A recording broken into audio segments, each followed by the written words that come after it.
علیکم ورحمۃ اللہ وبرکاتہ۔ نحمدہ ونصلی ونسلم علی رسولہ الکریم، اما بعد فاعوذ باللہ السمیع العلیم من الشیطان الرجیم من حمزہ ونفخہ ونفثہ۔ بسم اللہ الرحمن الرحیم۔ لن ینال اللہ لحومہا ولا دماؤہا ولکن ینالہ التقوی۔ اما بعد وَلِكُلِّ أُمَّةٍ جَعَلْنَا مَنسَكًا لِيَذْكُرُوا اسْمَ اللَّهِ عَلَى مَا رَزَقَهُم مِّن بَهِيمَةِ الْأَنْعَامِ إِنَّ اللَّهَ وَمَلَائِكَتَهُ يُصَلُّونَ عَلَى النَّبِيِّ يَا أَيُّهَا الَّذِينَ آمَنُوا صَلُّوا عَلَيْهِ وَسَلِّمُوا تَسْلِيمًا۔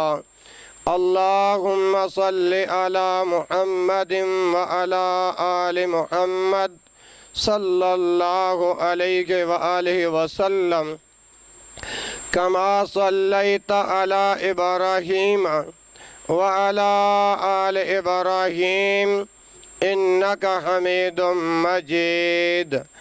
اللہم بارک علی محمد وعلی آل محمد صلی اللہ علیہ وسلم کما بارکت علی ابراہیم وعلی آل ابراہیم انکا حمید مجید۔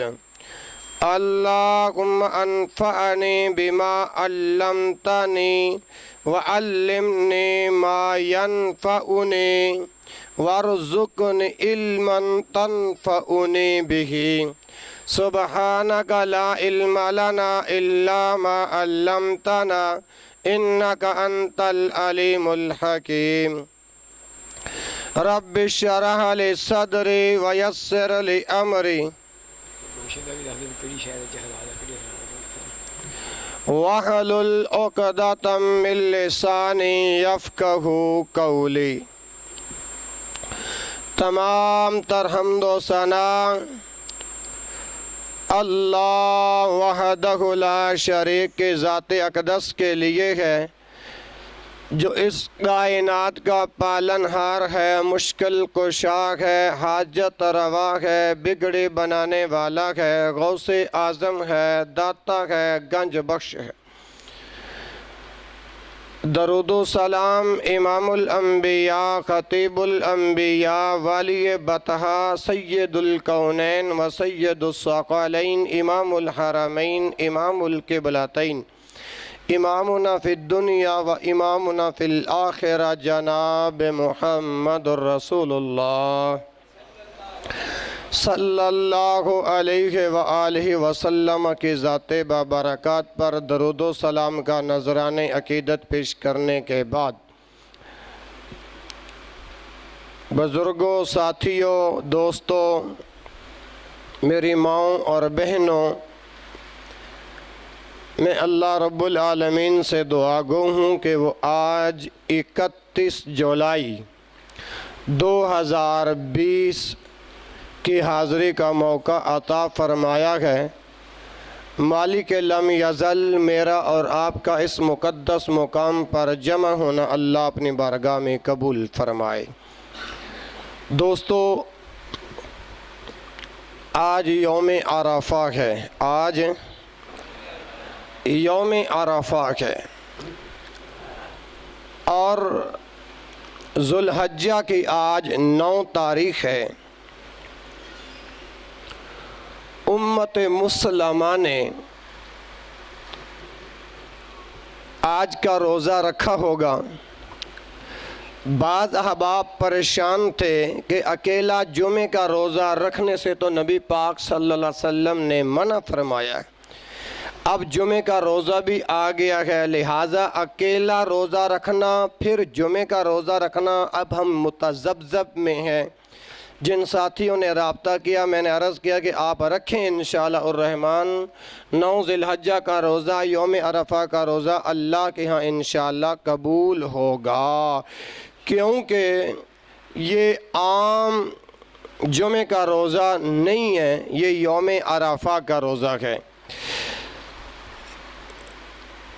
عشرہ ذو الحجہ کا یہ جمعۃ المبارک ہے، اور آج کا جمعہ بڑی فضیلت والا ہے۔ آپ پوچھئے وہ کیسے؟ حافظ ابن حجر رحمہ اللہ فرماتے ہیں کہ عشرہ ذو الحجہ کا جمعہ تمام جمعوں سے زیادہ افضلیت والا ہے، کیونکہ اس میں جمعے کے ساتھ ساتھ عشرہ ذو الحجہ کی بھی فضیلت جمع ہو جاتی ہے۔ حوالہ فتح الباری جلد نمبر 2 صفحہ نمبر 460۔ رسول اکرم صلی اللہ علیہ وآلہ وسلم نے فرمایا کہ سب سے بہتر دعا عرفہ کے دن کی ہے، اور میں نے اب تک جو کچھ بطور ذکر کہا ہے اور مجھ سے پہلے دوسرے نبیوں نے کہا ہے، ان میں سب سے بہتر دعا یہ ہے لا الہ الا اللہ وحدہ لا شریک لہ لہ الملک ولہ الحمد وہو علی کل شیء قدیر۔ حوالہ رواہ الترمذی، اسے امام ترمذی نے روایت کیا ہے، 3585 نمبر ہے، یعنی یہ آج کے دن کی سب سے بہتر دعا ہے جو نبی علیہ السلام سے ثابت ہے۔ 2 باتیں ہو گئیں۔ تیسری بات، یوم عرفہ کے روزے کے متعلق پوچھا گیا کہ نبی علیہ السلام سے، تو اللہ کے پیغمبر محمد رسول اللہ صلی اللہ علیہ وسلم نے فرمایا یکفر السنۃ الماضیہ والباقیہ، کہ گزشتہ سال اور ایک آئندہ جو آنے والا سال ہے اس کے لیے یہ گناہوں کا کفارہ ہے۔ توضیح اپنا یہ حدیث صحیح مسلم کے اندر موجود ہے، 1162 نمبر ہے۔ اور چوتھی بات، توضیح الاحکام کی جلد نمبر 3 صفحہ نمبر 201 کے اوپر شیخ عبداللہ البسام رحمہ اللہ فرماتے ہیں کہ علماء کا اجماع ہے کہ یوم عرفہ کا روزہ نفلی روزوں میں سب سے افضل ہے، سب سے افضل ہے۔ یہ تو ہو گئی وہ چند گزارشات جو آج یوم عرفہ کے روزے کے حوالے سے ہے، اور میں نے آپ کے سامنے قرآن مجید فرقان حمید میں سے ایک آیہ مبارکہ پڑھنے کا شرف حاصل کیا ہے، جس کے اندر اللہ ذوالجلال والاکرام ارشاد فرماتے ہیں لن ینال اللہ لحومها ولا دماؤها ولکن ینالہ التقوی، یہ تمہارے قربانی کے جانور کے جو گوشت ہیں نہ یہ اللہ کو پہنچتے ہیں، نہ خون اللہ کو پہنچتے ہیں، صرف اور صرف کیا پہنچتا ہے؟ تقوی۔ کیا پہنچتا ہے؟ تقوی۔ جب آدم علیہ السلام کے بیٹے حابیل اور قابیل کی قربانی کا ذکر اللہ پاک نے 6 پارہ المائدہ کے اندر غالباً بیان فرمایا ہے، تو کس کی قربانی قبول ہوئی تھی اور کس کی نہیں ہوئی تھی؟ ماشاءاللہ، حابیل کی ہوئی تھی اور قابیل کی۔ تو اللہ پاک نے اسی آیت کے آگے کیا بیان فرمایا؟ انما یتقبل اللہ المتقین، اللہ پاک قربانی قبول کرتا ہے متقی آدمی کی۔ کس کی؟ متقی آدمی کی۔ آگے چلتے ہیں، جو آج کے خطبہ جمعہ کے اندر میں نے چند اہم باتیں آپ کے سامنے عرض کرنی ہیں، وہ یہ ہے کہ امام بخاری رحمہ اللہ نے صحیح بخاری میں کتاب الاضحیہ کے تحت ایک باب باندھا ہے جس کا عنوان ہے باب سنت الاضحیہ۔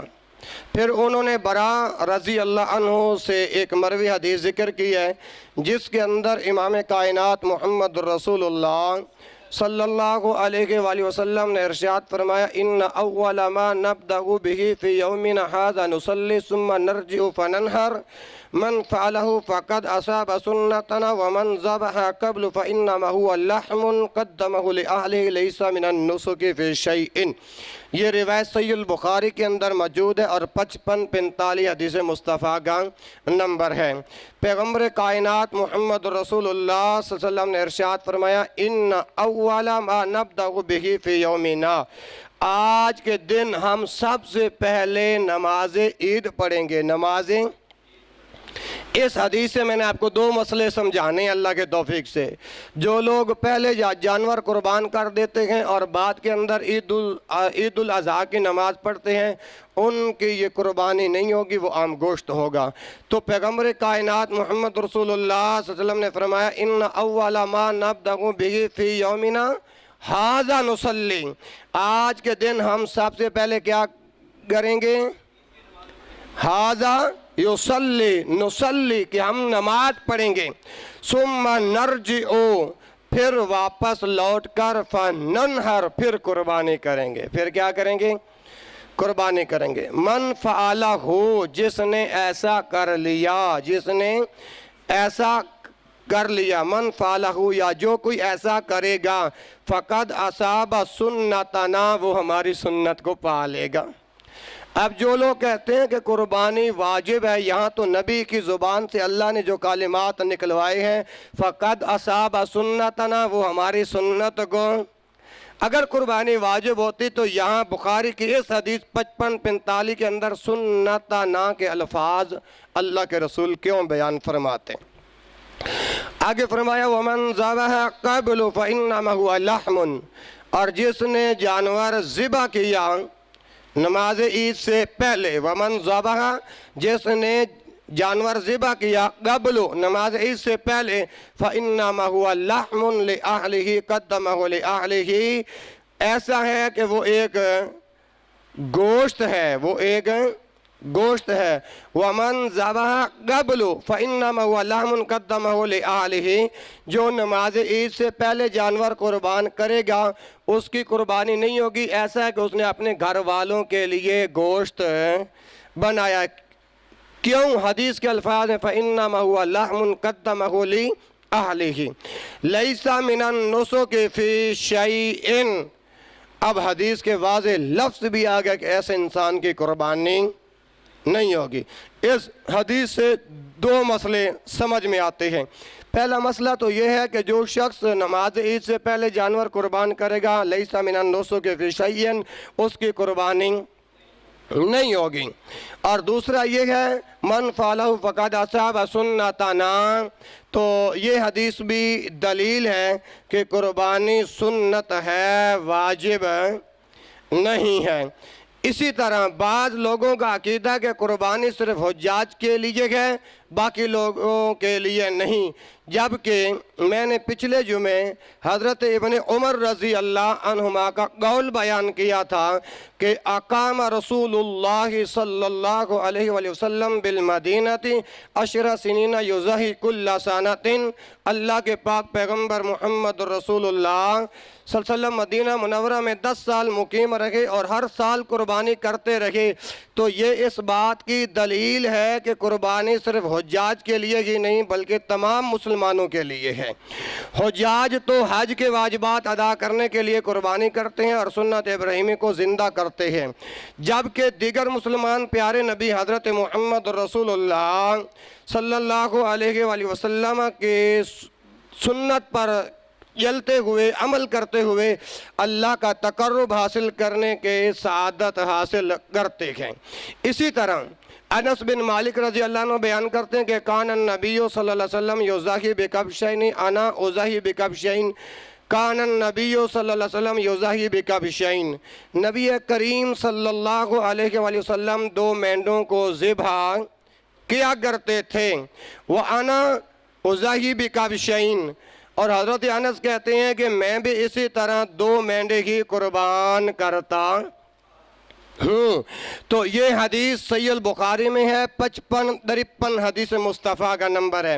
ظاہر ہے کہ حضرت انس رضی اللہ تعالی عنہ آپ صلی اللہ علیہ وسلم کا جو عمل روایت کر رکھے ہیں کہ آپ 2 مینڈوں کے ساتھ قربانی کرتے تھے، تو یہ عمل مدینہ منورہ میں تھا، یہ عمل مدینہ منورہ میں تھا، کیونکہ حج اللہ کے پیارے پیغمبر نے ایک کیا ہے۔ اللہ کے پیغمبر نے حج ایک ہی مرتبہ کیا جس کے اندر آپ نے 100 اونٹ نہر کیے ہیں، 100 اونٹ آپ نے قربان کیے ہیں بھائیو۔ بلکہ سنن ابی داؤد کے اندر حدیث کے الفاظ بالمدینہ کی صراحت موجود ہے، جو اس بات کا ثبوت ہے کہ نبی صلی اللہ علیہ وسلم حج کے علاوہ بھی قربانی کیا کرتے تھے۔ اسی طرح جو حدیث میں نے ابھی ذکر کی ہے جس کے اندر اللہ کے پیغمبر محمد رسول اللہ صلی اللہ علیہ وسلم نے ارشاد فرمایا کہ آج کے دن ہم سب سے پہلے نماز عید پڑھیں گے، پھر واپس لوٹ کر قربانی کریں گے، تو اس سے بھی یہی ثابت ہوتا ہے کہ قربانی تمام مسلمانوں کے لیے مسنون ہے، صرف حاجیوں کے لیے نہیں۔ کیونکہ اگر قربانی صرف حاجیوں کے لیے ہی ہوتی تو آپ صلی اللہ علیہ وسلم یہ کیوں بیان فرماتے ان اول ما نبدأ به فی یومنا ھذا نصلی، کہ آج ہم سب سے پہلے نماز عید ادا کریں گے، نماز عید پڑھیں گے، ثم نرجع فننحر، پھر اس کے بعد واپس لوٹ کر قربانی کریں گے۔ جبکہ حجاج تو 10 ذو الحجہ کو نماز عید پڑھتے ہی نہیں ہیں۔ کہ پڑھتے ہیں؟ نہیں پڑھتے نا۔ تو نہ ہی رسول اکرم صلی اللہ علیہ وسلم نے حجۃ الوداع میں نماز عید پڑھی تھی، لہذا دنیا بھر کے مسلمانوں کو اس سنت پر عمل کرنا چاہیے۔ تو ایک بات تو یہ ثابت ہو گئی کہ قربانی بولو کیا ہے؟ سنت ہے۔ اسی طرح ہدیے اور اضحیے میں کیا فرق ہے، اور قربانی کا جانور تبادلہ یا فروخت کرنے کے متعلق شریعت کیا حکم دیتی ہے، تو اس کے بارے کے اندر بھی آج ہم جاننے کی کوشش کریں گے۔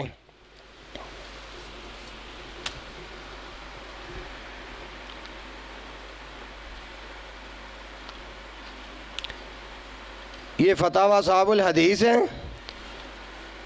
جلد نمبر 2 ہے، نہ جلد نمبر 1 ہے اور صفحہ نمبر 200 ہے۔ اس کے بارے کے اندر اس مسئلہ کے متعلق متقدمین میں اختلاف ہے۔ اب یہ سوال کون سا ہے کہ قربانی کا جانور کا تبادلہ یا فروخت کرنا ایک سوال ہے، شقیں 2 ہیں، اور ہدیے اور اضحیے میں کیا فرق ہے، اس کے بارے کے اندر میں اب چند گزارشات عرض کرنے لگا ہوں، غور سے سماعت فرمائیے گا۔ چنانچہ ائمہ ثلاثہ یعنی امام ابو حنیفہ، امام مالک، امام احمد بن حنبل رحمۃ اللہ علیہم کے نزدیک بہتر جانور سے تبادلہ کیا جا سکتا ہے، جبکہ امام شافعی رحمۃ اللہ علیہ قربانی کے جانور کو وقف کی طرح خیال کرتے ہوئے اسے فروخت کر کے یا کسی اور طریقہ سے تبادلہ کو جائز خیال نہیں کرتے، جیسا کہ فقہ القدیم میں اس کی تفصیل موجود ہے۔ اگر آپ کو یہ کتاب مل جائے نا، مغنی ابن قدامہ، جلد نمبر 13 اور صفحہ نمبر 353، اس کے اوپر یہ بات موجود ہے۔ ہمارے ہاں بعض علماء اسے ناجائز کہتے ہیں، اور کچھ تو اس قدر انتہا پسند ہیں کہ قربانی کا جانور خریدنے کے بعد کوئی عیب پڑ جانے کی صورت میں بھی اسے تبدیل کرنے کی اجازت نہیں دیتے، بلکہ اسے ذبح کر دینے کی تلقین کرتے ہیں۔ حالانکہ جس حدیث ابو سعید خدری رضی اللہ عنہ سے انہوں نے یہ مسئلہ کشید کیا ہے، یعنی مسند امام احمد جلد نمبر 3 صفحہ نمبر 32، وہ حدیث تو سرے صحیح ضعیف ہے، وہ حدیث بولو سخت ضعیف ہے، کیونکہ اس میں ایک راوی جابر جوفی انتہائی کمزور اور دوسرے اس کا شیخ محمد بن قرظہ مجہول ہے۔ آپ کتاب اٹھائیں سبل السلام جلد نمبر 3 صفحہ نمبر 94۔ اس بنا پر ہم اس مسئلہ کو ذرا تفصیل سے بیان کرتے ہیں۔ جو حضرات قربانی کے جانور کو فروخت کر کے بہتر جانور خریدنے یا کسی بہتر سے تبادلہ کے قائل ہیں، ان حضرات کے دلائل یہ ہیں۔ نمبر 1، حضرت عروہ باقی رضی اللہ عنہ سے روایت ہے کہ رسول اللہ صلی اللہ علیہ وآلہ وسلم نے انہیں قربانی کی بکری خریدنے کے لیے 1 دینار دیا۔ انہوں نے 1 دینار سے 2 بکریاں خریدیں، ان میں سے 1 کو دینار سے فروخت کر دیا۔ پھر جب 1 دینار اور بکری رسول اکرم صلی اللہ علیہ وسلم کے پاس لائے تو آپ صلی اللہ علیہ وسلم نے ان کے لیے خرید و فروخت میں خیر و برکت کی دعا فرمائی۔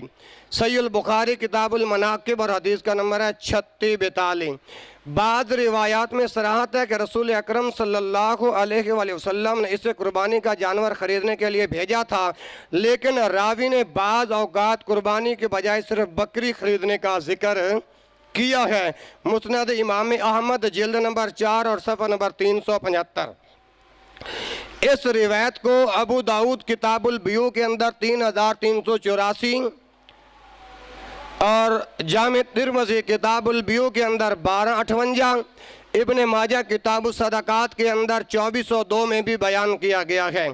ان روایات سے معلوم ہوتا ہے کہ رسول اللہ صلی اللہ علیہ وآلہ وسلم نے انہیں قربانی کی بکری خریدنے کا حکم دیا تھا۔ سفیان ثوری اس کی وضاحت کرتے ہیں کہ وہ آپ کے لیے بکری خریدے گویا وہ قربانی ہے۔ صحیح البخاری اور حدیث کا نمبر ہے 3643۔ اس موقف کی تائید میں حکیم بن حزام رضی اللہ عنہ کی بھی روایت پیش کی جاتی ہے کہ جو رسول اکرم صلی اللہ علیہ وسلم نے انہیں بھی قربانی خریدنے کے لیے 1 دینار دیا۔ انہوں نے اس کے عوض 1 مینڈا خریدا، واپسی پر راستہ میں اسے 2 دینار کے عوض فروخت کر دیا، پھر منڈی سے 1 دینار کے عوض قربانی کا جانور خرید کر رسول اکرم صلی اللہ علیہ وسلم کی خدمت میں قربانی کا جانور اور دینار دونوں پیش کر دیے۔ آپ نے اس دینار کو بھی بطور صدقہ خرچ کیا اور حکیم بن حزام رضی اللہ عنہ کے لیے اس کی تجارت میں خیر و برکت کی دعا فرمائی۔ سنن ابی داؤد کتاب البیو اور حدیث کا نمبر ہے 3386۔ بعض روایات میں ہے کہ رسول اللہ صلی اللہ علیہ وآلہ وسلم نے حکیم بن حزام رضی اللہ عنہ کو حکم دیا کہ قربانی ذبح کرو اور منافع کے دینار کو اللہ کی راہ میں خرچ کر دو۔ رواہ ترمذی کتاب البیو اور حدیث کا نمبر ہے 1257۔ اس مقام پر یہ وضاحت کر دینا ضروری ہے کہ ابو داؤد کی روایت میں ایک راوی مجہول ہے۔ ابو داؤد کی روایت میں ایک راوی مجہول ہے جس کا کوئی اتا پتہ نہیں، جبکہ ترمذی کی روایت میں انقطاع ہے، جیسے کہ امام ترمذی رحمۃ اللہ علیہ نے خود بیان کیا ہے۔ تاہم اس قسم کی روایت کو بطور تائید پیش کیا جا سکتا ہے۔ علامہ بہقی رحمۃ اللہ علیہ نے اپنی تالیف میں ایک باب بائیں الفاظ قائم کی ہے کہ جو شخص قربانی کا جانور خریدنے کے بعد اسے تبدیل کر لیتا ہے، پھر اس کے تحت ایک روایت لائے ہیں کہ حضرت ابن عباس رضی اللہ عنہ سے ایک شخص کے بارے میں سوال ہوا جو قربانی کا جانور خریدتا ہے، پھر اسے فروخت کر کے اسے موٹا تازہ خریدنا ہے، تو آپ نے رخصت کا ذکر فرمایا۔ اس روایت کے تمام راوی ثقہ ہیں۔ مجمع الزوائد جلد نمبر 4 اور صفحہ نمبر 21۔ ان روایات کے پیش نظر قربانی کا جانور فروخت کر کے اس سے بہتر خریدا جا سکتا ہے اور کسی بہتر جانور سے اس کا تبادلہ بھی کیا جا سکتا ہے۔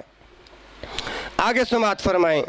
جو حضرات قربانی کا جانور متعین کرنے کے بعد اسے فروخت یا تبادلہ کو ناجائز کہتے ہیں، ان کا موقف ہے کہ قربانی چونکہ وقف کی طرح ہے، اس لیے اس میں خرید و فروخت یا تبادلہ جیسا تصرف درست نہیں۔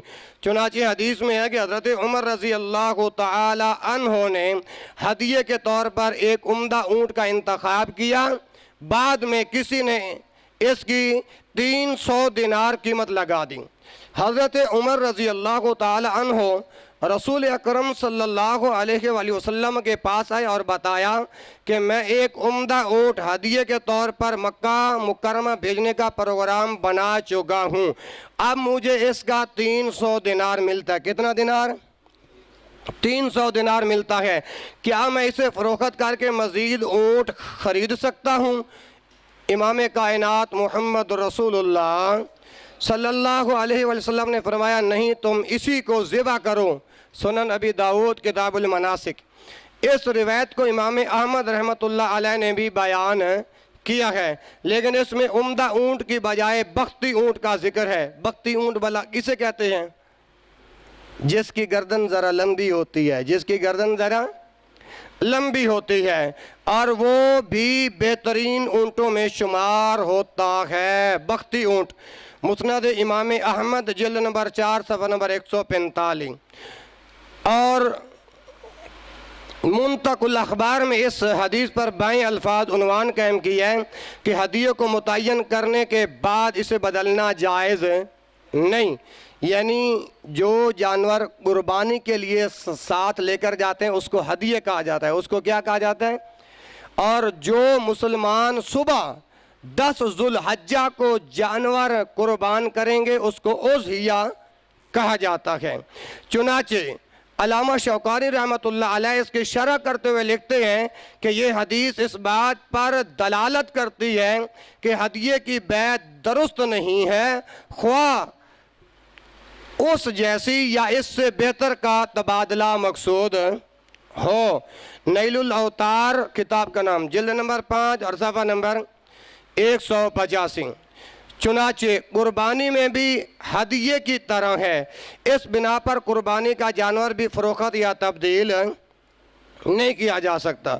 ان حضرات کا کہنا ہے کہ امام بخاری کی بیان کردہ حدیث اس مسئلے پر واضح نہیں ہے، نیز محدثین کے قائم کردہ معیار صحت پر بھی پوری نہیں اترتی، کیونکہ اس میں ایک راوی شبیب بن غرقدہ کہتے ہیں کہ میں نے حی یعنی قبیلہ سے سنا جو عروہ باقی سے بیان کرتا ہے، اس قبیلے کے افراد کی تعین نہیں ہو سکی، لہذا اس جہالت کی وجہ سے یہ حدیث قابل استدلال نہیں ہے۔ چنانچہ ایک ائمہ حدیث نے اس حدیث پر اعتراضات کیے ہیں، جن میں علامہ خطابی اور امام بہقی سر فہرست ہیں۔ فتح الباری جلد نمبر 6 اور صفحہ نمبر 774۔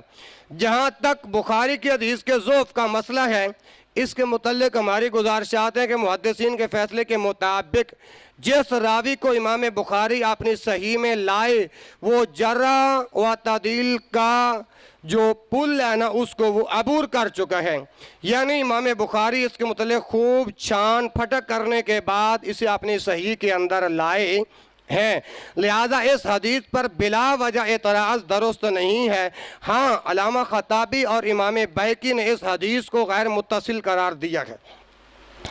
اس کا جواب حافظ ابن حجر رحمۃ اللہ علیہ نے دیا ہے، جب سماع کی تصریح موجود ہے تو اسے مرسل یا منقطع کیوں کر کہا جا سکتا ہے، جبکہ یہ روایت ایسی متصل ہے جس کی سند میں ایک مبہم راوی ہے۔ پھر اس مبہم حی کے متعلق لکھتے ہیں کہ انہوں نے ایک جماعت سے سنا ہے جس کے کم از کم 3 افراد ہیں۔ فتح الباری جلد نمبر 6 صفحہ نمبر 774۔ پھر آگے چل کر لکھتے ہیں کہ یہ حدیث امام بخاری رحمۃ اللہ علیہ کی شرط کے مطابق ہے، کیونکہ عام طور پر ایک قبیلہ کا جھوٹ پر اتفاق کر لینا ناممکن ہے۔ فتح الباری جلد نمبر 6 اور صفحہ نمبر 775۔ پھر اس حدیث کے نہ تو مطابعات ملتے ہیں اور نہ ہی شواہد ملتے ہیں جو اس کی تائید کرتے ہیں، جن میں حی کے بجائے ابو لبید لمازہ بن زیاد حضرت عروہ باقی سے نقل کرتے ہیں۔ مسند امام احمد جلد نمبر 4 اور صفحہ نمبر 376۔ امام منذری رحمۃ اللہ علیہ اس حدیث پر بحث کرنے کے بعد لکھتے ہیں کہ امام ترمذی نے بکری خریدنے والی اس روایت کو ابو لبید لمازہ بن زیاد سے بیان کیا ہے، جو حضرت عروہ باقی سے بیان کرتے ہیں۔ اس طریق سے یہ روایت حسن قرار پاتی ہے۔ مختصر ابی داود جلد نمبر 5 اور صفحہ نمبر 51۔ اس مطابعت کے بعد حضرت حکیم بن حزام کی حدیث کو بطور شاہد پیش کیا جا سکتا ہے۔ الغرض یہ حدیث صحیح ہے، اس میں کسی طرف سے ضعف کا شائبہ تک کا نام و نشان نہیں ہے۔ البتہ مانعین کی طرف سے حضرت عمر رضی اللہ تعالیٰ عنہ کی جو حدیث پیش کی جاتی ہے، اس کے متعلق چند ہماری گزارشات ہیں کہ حافظ ابن حجر رحمۃ اللہ علیہ نے اس کے ناقابل حجت ہونے کی طرف اشارہ کیا ہے۔ فرماتے ہیں کہ محدث ابن خزیمہ نے اس حدیث کو اپنی صحیح میں نقل کیا، لیکن اس سے حجت لینے میں توقف کیا ہے۔ کتاب کا نام التہذیب جلد نمبر 2 صفحہ نمبر 121۔ اب اس کی تفصیل یہ ہے کہ اس روایت میں ایک راوی جس کا نام ہے جہم بن جاروت ہے، جو حضرت سالم بن عبداللہ سے بیان کرتا ہے۔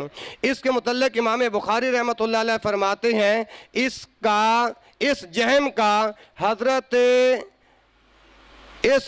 حضرت سالم سے سماع معروف نہیں ہے۔ تاریخ کبیر صفحہ نمبر 230 جلد نمبر 2 القسم الثانی۔ اس کے علاوہ جہم بن جارود بھی غیر معروف راوی ہے، چنانچہ اس کے متعلق امام ذہبی فرماتے ہیں کہ یہ بڑے بڑے تابعین سے روایت کرتا ہے لیکن خود مجہول ہے۔ دیوان الضعفاء صفحہ نمبر 47 اور حدیث نمبر 793۔ اگرچہ آج کی گفتگو بڑی مشکل ہے، آپ کو بڑی دقت پیش آ رہی ہوگی، چونکہ یہ گفتگو آپ کے دل و دماغ سے بالاتر ہو رہی ہے، تو خطبہ جمعہ کے بعد انشاءاللہ آپ اس کی تفصیل مجھ سے پوچھ سکتے ہیں، میں عرض کر دوں گا۔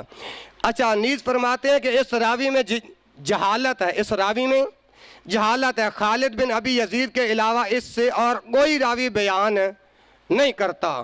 میزان الاعتدال جلد نمبر 3 اور صفحہ نمبر 426۔ محدثین کے ہاں کسی راوی کی جہالت صرف اسی صورت میں دور ہو سکتی ہے کہ کم از کم اس سے بیان کرنے والے 2 ثقہ راوی ہوں۔ امام ذہبی نے مذکورہ بات کہہ کر اس بات کی توثیق کی ہے کہ اس کی جہالت بدستور قائم ہے، کیونکہ اس سے صرف ایک راوی بیان کرتا ہے اور مجہول کی روایت ناقابل قبول ہوتی ہے۔ بلا شبہ حافظ ابن حجر رحمۃ اللہ علیہ نے اس راوی کو چھٹے درجے کا مقبول راوی بنا دیا ہے۔ کتاب کا نام ہے تقریب، جلد نمبر 1 صفحہ نمبر 135۔ لیکن اس لفظ سے اکثر اہل علم جو ہے نا وہ دھوکہ کھا جاتے ہیں، حالانکہ اس کا مطلب یہ ہے کہ ایسے راوی کی مرویات متابعات کے بغیر قبول نہیں ہوتی، جیسے کہ حافظ ابن حجر نے مقدمہ میں روات کی درجہ بندی کرتے ہوئے وضاحت کی ہے۔ چھٹے درجے سے مراد وہ راوی ہے جن سے بہت کم حدیث مروی ہیں، لیکن ان میں کوئی ایسا حکم نہیں ہوتا جن کی وجہ سے ان کی مرویات کو رد کر دیا جائے۔ ایسے حضرات کے متعلق مقبول کا لفظ استعمال ہوگا، جس کا مطلب یہ ہے کہ اگر متابعت ہو تو مقبول بصورت دیگر ان کی مرویات کمزور ہوں گی۔ اسی کتاب التقریب کا آپ مقدمہ پڑھیں، صفحہ نمبر 5۔ زیر بحث حدیث کی مطابعت نہیں مل سکی اور نہ ہی اس کی تائید میں کوئی شاہد پیش کیا جا سکتا ہے۔ امام ابن قیم رحمۃ اللہ علیہ اس حدیث کے متعلق لکھتے ہیں کہ محدث ابن قطان نے اس حدیث کو بائے وجہ موصول قرار دیا ہے کہ اس کے راوی جہم بن جارود کے حالات کے متعلق کوئی پتہ نہیں چل سکا، اور اس سے بیان کرنے والا بھی ابو عبد الرحیم خالد بن ابی یزید نامی ایک راوی ہے۔ کتاب کا نام ہے تہذیب السنن، جلد نمبر 2 صفحہ نمبر 29۔ محدث ابن خزیمہ نے بھی اس حدیث کے متعلق اظہار تردد فرمایا ہے۔ فرماتے ہیں کہ جہم بن جارود ایک ایسا راوی ہے کہ غیر کی وجہ سے اس کی بیان کردہ روایت کو بطور دلیل پیش کیا جا سکتا ہے۔ صحیح ابن خزیمہ جلد نمبر 4 اور صفحہ نمبر 291۔ اسی طرح صحیح ابن خزیمہ پر التعلیق ڈاکٹر مصطفیٰ اعظمی نے لکھی ہے، اور محدث البانی رحمۃ اللہ علیہ نے نظر ثانی کے فرائض سر انجام دیے ہیں۔ صاحب تعلیق نے اس کی سند کے متعلق لکھا ہے کہ یہ ضعیف ہے، اگرچہ حافظ احمد شاکر نے اس کی سند کو صحیح قرار دیا ہے۔ مسند امام احمد جلد نمبر 2 صفحہ نمبر 144۔ تاہم مذکورہ بالا حقائق کے پیش نظر ہمیں اس کی صحت تسلیم کرنے میں تردد ہے۔ اس کی صحت تسلیم کرنے کی صورت میں زیادہ سے زیادہ یہی کہا جا سکتا ہے کہ ہدیے کا جانور اگر متعین ہو جائے تو اسے تبدیل کرنا درست نہیں، لیکن یہ پابندی قربانی کے جانوروں پر عائد قربانی کے جانور پر عائد ہوں۔ ہمارے نزدیک ہدیے اور قربانی کے جانوروں میں درج ذیل ایک وجہ سے فرق ہے۔ اچھا، اب قربانی کا جانور تبدیل یا فروخت کرنے کے متعلق جتنی علمی بحث ہو چکی ہے، آپ کو کوئی مسئلہ سمجھ میں آیا کہ نہیں؟ اللہ اکبر۔ اب جو دوسرا سوال ہے نا جی، وہ ہے ہدیے اور اضحیے میں کیا فرق ہے؟ پہلی بات ہے، اب اس کا فرق سمجھ لو۔ آج یہ گفتگو ایسی کیوں ہو رہی ہے؟ چنانچہ ہمارے یہاں جید علماء کرام ہیں، وہ صرف اپنے آپ کو کہتے ہیں کہ ہم ہی صرف عالم ہیں، باقی سارے جاہل ہیں، باقی سارے جاہل ہیں، جس کے اندر ہمارے محترم پیارے بھائی مفتی عبد الرحمن عابد حافظہ اللہ تعالی، میں نے پچھلے جمعے جو بھینس کی قربانی کا مسئلہ بیان کیا تھا نا، ہمارے ایک بھائی ہیں عبد الوہاب، انہوں نے مفتی عبدالرحمن عابد کی طرف جو ہے نا وہ میرا مسئلہ پیش کیا، جبکہ مفتی صاحب اگرچہ فاضل مدینہ یونیورسٹی ہیں، ان کا حق بنتا تھا کہ پہلے میرے دلائل کو سنتے، اس کے بعد اپنے دلائل کا ذکر کرتے۔ انہوں نے میری گفتگو کو نہیں سنا اور اپنا موقف بیان کرتے ہوئے کہا کہ ہم سچے ہیں، باقی سارے جاہل ہیں۔ باقی سارے، کیمرے کی موجودگی کے اندر بات کر رہا ہوں، گفتگو ریکارڈ ہو رہی ہے انشاءاللہ، یہ پیغام مفتی عبدالرحمن عابد تک پہنچے گا انشاءاللہ۔ اس کے بعد جب بحث ہوئی، جب بحث ہوئی تو پھر مان گئے اور پھر اس مسئلے پر سکوت اختیار کیا، اس مسئلے پر خاموشی اختیار کی ہے۔ میں نے کہا مفتی عبدالرحمن عابد صاحب، آپ تو جب یہاں نواں لاہور سے آپ کے والد آپ کو فیصل آباد ایک ادارہ ہے جس کے اندر چھوڑ کے آئے تھے، دارالقرآن جو جناح کالونی کے اندر ہیں، وہ آپ کے استاد بھینس کی قربانی کو ناجائز کہتے ہیں اور آپ اس کو جائز قرار دے رہے ہیں۔ تو پھر جب ایسی گفتگو ہوئی پھر انہوں نے خاموشی اختیار کی۔ انشاءاللہ الرحمن عید الاضحیٰ کے بعد والا جمعہ یا اس کے بعد والا جمعہ میرا ایک مفصل بیان ہوگا بھینس کی قربانی پر۔ پھر اس کے جو میرے پیارے بھائی ہیں، انہوں نے مجھے ایک نقطہ بتایا تھا، اس کے جو ہے نا کروموسومز وہ بھی آپس میں، میرے پیارے بھائی محترم یوسف صاحب نے بھی ایک مجھے کلیہ بتایا تھا کہ جو لوگ جاموس کو بکر کی جنس قرار دیتے ہیں، ان کو کہیں کہ بھینس کے جسم سے بھینس کا بچہ پیدا کر کے دکھا دو۔ آپ دونوں بھائیوں نے جو مجھے یہ موقف دیا، میں آپ کو دل کی تہ گہرائیوں سے سلام پیش کرتا ہوں۔ تو لہٰذا اس وجہ سے بھینس کی قربانی ناجائز ہے۔ بولو بھینس کی قربانی۔ اس پر میں انشاءاللہ، میرے پاس 4 گھنٹے کے میں دلائل رکھتا ہوں اپنے مد مقابل مولوی سے بحث کرنے کے لیے۔ اللہ کی توفیق سے میں بحث کروں گا، اللہ کی توفیق سے آپ میرے لیے دعا کر دیں انشاءاللہ۔ تو اب یہ جو ہے نا قربانی کا جانور فروخت بھی کیا جا سکتا ہے اور تبدیل بھی کیا جا سکتا ہے، اس بحث سے یہی مسئلہ اخذ ہو رہا ہے۔ اور جو میں اب اگلی بحث شروع کرنے لگا ہوں کہ جو سوال کیا گیا تھا ہدیے اور اضحیے میں کیا فرق ہے، انشاءاللہ باحوالہ، ویسے میں یہ جوابات آپ کو زبانی بھی دے سکتا ہوں، لیکن اس باحوالہ کیوں دے رہا ہوں تاکہ جب مفتی عبدالرحمن عابد صاحب یا کوئی اور بڑا مفتی یا کوئی اور بڑا شیخ یا میری گفتگو کو سنے تو اس کو حوالہ ڈھونڈنے کے اندر دقت نہ ہو، تکلیف نہ ہو۔ سنیے اب ان کا فرق۔ ہدیے کے، ہدیے وہ جانور ہے کہ جو آپ عمرے کے لیے یا حج کے لیے جاتے ہیں تو اس جانور کو ساتھ لے کر جاتے ہیں، اس جانور کو کیا کہتے ہیں؟ ہدیے۔ کیا کہتے ہیں؟ ہدیے۔ ہدیے کے لیے اشعار اور تقلید ضروری ہے۔ کیا مطلب؟ ان کے گلے کے اندر پٹا ڈالنا، کوئی نشانی ڈالنا ضروری ہے، جبکہ قربانی کے جانور کے لیے یہ پابندی، جو لوگوں نے صبح جانور قربان کرنے ہیں ان کے لیے یہ پابندی، ذرا علمی بات ہے، غور سے سن لیں، اللہ آپ کی محبتوں کو سلامت رکھے۔ دوسرا فرق، ہدیے صرف ایک آدمی کی طرف سے ہو سکتی ہے۔ ہدیے صرف یعنی جو بندہ قربانی جو بندہ حج کے لیے جائے گا وہ اپنی طرف سے ہدیے لے کر جائے گا، یہ ہدیے ایک بندے کے لیے ہوگی، جبکہ قربانی میں تمام افراد شریک ہو سکتے ہیں، خواہ ان کی تعداد کتنی ہی کیوں نہ ہو، جس کی دلیل یہ ہے کہ امام کائنات محمد رسول اللہ علیہ وآلہ وسلم نے عرفات کے اندر جب آپ نے فرمایا تھا کہ ایہا الناس